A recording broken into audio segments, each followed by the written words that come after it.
What's going on, guys? Matt Manduke here, and today's video is the review of Blackhawk. Now, this probably isn't a video that's for my regular subscribers. This is more of a video for people who might be interested in the company and, want to know a driver's perspective of it. I've been working for Blackhawk since October. I can tell you the story, the very rough story. I'm not going to go into every little detail of everything, but I transferred from Werner. I'm dedicated pods. I was dedicated pods with Werner. Werner was giving me 37 cents a mile. Blackhawk offered me 49 at the time. Since then, there's been a 2-cent increase for cost of living. So if you were to move to dedicated pods, Blackhawk, you'd be at 51. I don't know what the other accounts paid. Okay, so I signed on. Immediately, I had problems with my physical. It took 5 weeks to get my blood pressure under control. The company was very understanding. They still brought me on after those 5 weeks. So then it was November. I had a death in the family after I had only been working for a week. They let me go home for Thanksgiving week so that I could be with my family for my cousin's death.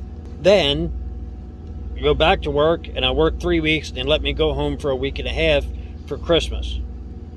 Now this partially was because I was doing a Michael's account. They were giving me $1,500 a week to do it, and Michael's maybe do a bunch of backing and stuff, and it was a ton of downtime. It was like way overpaid for the work that it was, but I'm not complaining about it. It was cool for what it was. It allowed me to be in small shopping centers and stuff and get all my Christmas shopping done during the 24 hours of downtime I had between arriving at the store and unloading. So I didn't mind that at all. All right, so after Christmas, I go back to the pods account. Immediately they give me a 53-foot spread axle. I complained to them. Now I have a 48 tandem. The company has been very understanding, and I've taken almost a week every time I go home. Now, I don't always go home very often. When I do go home, it's not based on the amount of weeks that I've been out. I tell them when I'm going home, and I tell them when I'm coming back. And I like to tell them when I'm coming back before I go back, because pods is a little slow with getting a load. If I'm coming back on Monday, then I like to tell the guy on Friday, being Carlton is my fleet manager, I like to tell him on Friday so he can get me a load, because pods is slow. Not because he's slow, he's always good about getting me loads. If you're a dry van or reefer OTR driver and you're looking for more money, I do recommend pods, and I do recommend it with Blackhawk, because while I'm telling you all this stuff, it was impressive to me that I was able to go home after only working for a week, after they waited 5 weeks for me anyway, as a brand new driver for them. Not a brand new driver overall, but I'm not the kind of guy to do that kind of stuff, but it was still impressive to me that they were allowing me to do that, because a lot of companies wouldn't stand for it anyway. Then, since then, like I said, last time I went home for 2 weeks and there was no complaints, and I went home to renew my license. New Jersey was a pain in the ass about that, and there's a video where I'm angry about my license on this channel about that. They were supposed to mail me the plastic license, and I said I wanted to stay home until I got it, because I had a piece of paper that if the paper expired before I got the license, then I would have to go to DMV to get another piece of paper, and I didn't want to be routed to California and then have to come back to try to get into the DMV when there's appointments and all that crap. So they had no problems with me staying home for longer than the 2 weeks that I originally promised, because it made sense for my CDL. I ended up getting it the day that I was supposed to go back to work, so I went back the next day. It only cost me a day, but it still costed me a day when I used to be able to get a CDL or any license just by walking in the DMV, giving them money. I'm not happy about that. But anyway, the company's been nothing but good to me. I really can't complain. The trucks, you have choices between International and Volvo. I settled with the Volvo that I have now, and I still have it. It's only got 250,000 miles on it, a little less than that actually, so I'm not really complaining about it. They're new trucks. They don't keep them for excessively long time. This is a 2019, and most of the drivers I talk to are driving 1920s or 21s.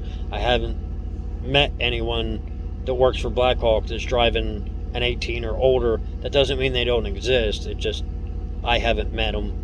And on the pods account, we run a bunch of miles, so it's ideal, keep newer trucks that aren't falling apart.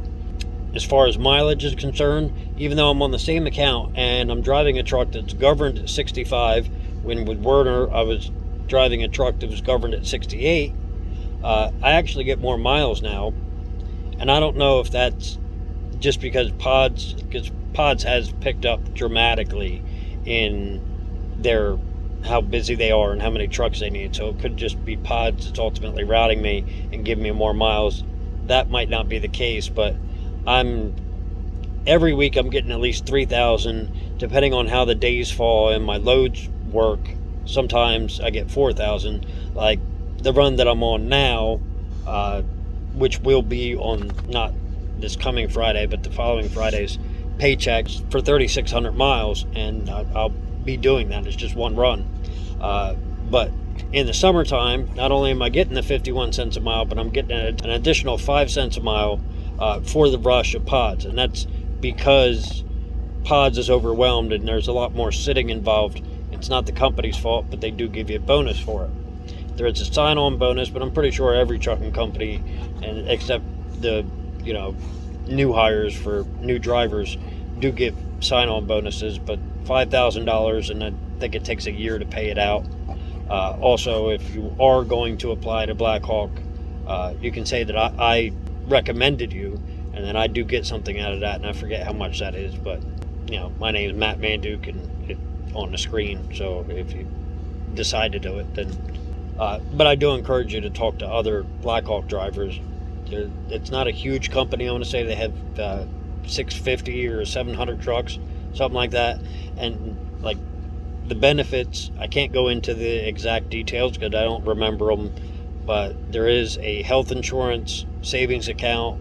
Last time I was home, I did get a physical. I didn't have to pay the doctor anything. I went to the pharmacy and it was a $35 script, and I had a $3 copay. Blood work done. They covered most of it. There was $40 remaining, and they accept the health insurance savings account for that, so I didn't have to pay anything out of pocket.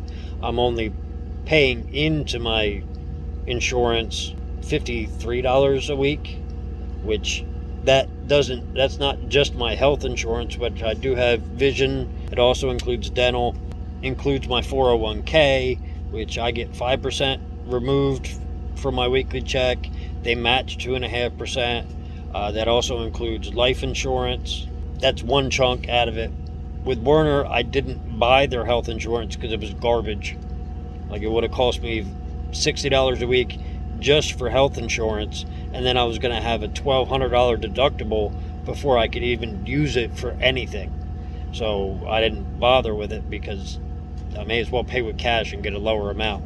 Whereas now, I give them, money every month, and when I need something, I can get it. Now, I'm not happy with my doctor, but that's another story. The company, aside from that stuff, like I said, they're always good about getting me home on time, and they don't care how long I stay home. And if I need to go home immediately, like there's a death in the family tomorrow, they'll have me split the load that I'm on now, and they'll send me home. I won't be able to get home tomorrow because I'm too far away. If it's an extreme emergency, they will fly you. Now, in the case of being hired, they wanted to fly me to Beloit. I didn't want to fly because of my dog. My dog has a pushed-in face, and he'd have to be in the cabin. It's extra bullshit with flying. New Jersey doesn't have a real ID license anymore, so I'd have to get a different license to be able to fly, which all of that was extra bullshit. They didn't have any problems with me driving the rental car that I already had and them paying for the rental car after I returned it, which was nice. The truck that I have, they don't have any problems with maintaining the truck. I had a tire put on today, and Loves did a good job with that. I was only down for 2 hours, so it was a long break. It was a no-brainer money-wise. Now, obviously, I have a dog in my truck. That did limit my abilities with choosing companies. Blackhawk allows pets. Not all companies do. that might or might not be a deciding factor for you, but it definitely is for me. Other than that, I do get a reset every week on this account, which that hadn't changed because Werner on Pods gave me a reset every week. It's just how Pods operates. But on that reset with this company, they're okay with me using PC to be able to go do my grocery shopping, drop my trailer and PC over to the Walmart, or last week was a Piggly Wiggly, no problem. I don't have anything bad to say about the company. And it's not like I don't know bad things that a company could be. I did get a lot of inspections when I first signed on with a company. Like when I first got on Pods, in the first 3 months, I had 8 inspections, but I run a clean truck, so that wasn't a problem for me, and I haven't been inspected since, so I don't know if that was just me being unlucky or maybe the company itself not having all the immunities that some of the mega fleets have. But other than that, I mean, I really can't complain about the company because they give me my load and ask me when it's going to be delivered. They leave me alone. He really doesn't bother me too much. I get an email with my load and I call in on my own ETAs. I tell them when I'm picking it up and I tell them when I'm delivering it, and they give me another load. That's pretty much it. Other than if I have a breakdown, I send a message, they call you and they find out if you need roadside or any of that, and they'll tell you, where to go. But for the most part, you go in there, give them the information, and then that place has to contact them, not the other way around. And you can choose, for the most part, your own places. Their fuel system, you can fuel at Loves and TA.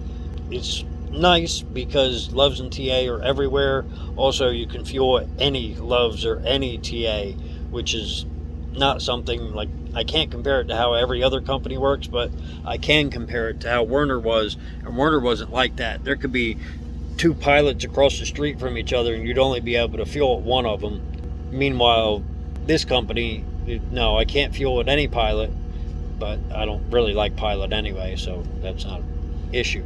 However, any TA or any Loves, and I tend to exclusively use Loves, so I stay on Diamond all the time, which gets me free stuff. But I've rambled on about this for quite a while. If you do have any questions, there's a comment section below the video. Go ahead and comment. I do check my YouTube pretty frequently, usually every night when I stop, and I can answer any additional questions. Thanks for watching. I wouldn't do this without you. I'll see all my friends in my next video.